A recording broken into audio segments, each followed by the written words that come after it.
இன்னைக்கு நான் உங்க எல்லாருக்கும் ஒரு உண்மையை சொல்றேன். முருகாங்கிற நாமத்தை எந்த கடவுளுக்கும் சொல்லலாம். சிவனை கும்பிடும் போது சொல்லலாம், பெருமாளை கும்பிடும் போது சொல்லலாம், அம்பாள் கோயிலுக்கு போனா சொல்லலாம். முருகா அப்படிங்கறது ஒருமை நாமம் அல்ல, அது ஒரு பன்மை நாமா. விழிக்கு துணை திருமென்மலர் பாதங்கள். பாதங்கள்னா எத்தனை இருக்கும்? 2 இருக்கும். கால் 2 இருக்கு. அப்போ பாதங்கள்னா 2. மெய்மை குன்றா மொழிக்கு துணை முருகா என்னும் நாமங்கள்னு சொல்லணும். அப்பதான் எதுகை மோனை சரியா வரும். அப்ப இங்க நாமங்கள்னு சொன்னா முருகான்னு மட்டும் சொல்லக்கூடாது, இன்னொன்னு சேர்த்து சொல்லணும். முருகா கந்தா என்னும் நாமங்கள், இல்ல முருகா கடம்பா என்னும் நாமங்கள், இப்படி ஏதாவது சொல்லணும். ஆனா அவர் இப்படி சொல்லல. ஏன்னா முருகன் தெரிந்து தமிழ் தெரிந்து கொண்டவர் அருணகிரிநாதர். அவருக்கு போய் நம்ம இலக்கணம் எல்லாம் சொல்லவே வேண்டாம். ஆனா அவர் அப்படிதான் சொன்னார். ஏன் சொன்னார்னா, முருகன் என்பது ஒரு பன்மை நாமா. மு ரு கு.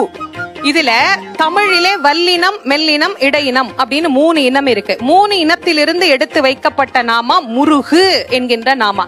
அதுதான் மருவி முருகன் வந்தது. இதுல மு அப்படிங்கிறது முகுந்தனை குறிக்கக்கூடியது. முகுந்தன்னா பெருமாள், நாராயணர். ரு அப்படிங்கிறது ருத்ரனை குறிக்கக்கூடியது. ருத்ரன் அப்படின்னா சிவன். கா அப்படிங்கிறது பிரம்மனை குறிக்கக்கூடியது, பிரம்மா.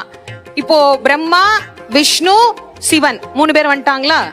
பிரம்மாக்குள்ள எப்பயுமே சரஸ்வதி உண்டு. அதே மாதிரி மகாவிஷ்ணுக்குள்ள எப்போதுமே மகாலட்சுமி உண்டு. ருத்ரனுக்குள்ள எப்பயுமே அம்பாளுடைய அம்சம் உண்டு. அப்போ முப்பெரும் தேவியரும் வந்துட்டாங்களா? எங்க மும்மூர்த்தியும் எங்க முப்பெரும் தேவியும் இருக்கிறாங்களோ அங்க 30 முக்கோடி தேவர்களும் இருப்பாங்க. அப்ப எந்த கோயிலுக்கு போனாலும் சொல்லுவதற்கு தகுதியான ஒரு நாமான்னா என்ன நாமா? முருகா. முருகான்னா பிள்ளையார் கோயில்லையும் சொல்லலாம், சிவன் கோயில்லையும் சொல்லலாம், பெருமாள் கோயில்லையும் சொல்லலாம். அதனால முருகா முருகா முருகான்னு சொல்லிக்கிட்டே இருக்கிற என்னுடைய குருநாதருடைய நினைவை எனக்கு இந்த இடத்துல திரும்ப இந்த குழந்தை ஞாபகப்படுத்தி இருக்கிறார். என் குருநாதர் அருளும் முருகன் அருளும் எப்பயும் உங்களுக்கு கிடைக்கட்டும்.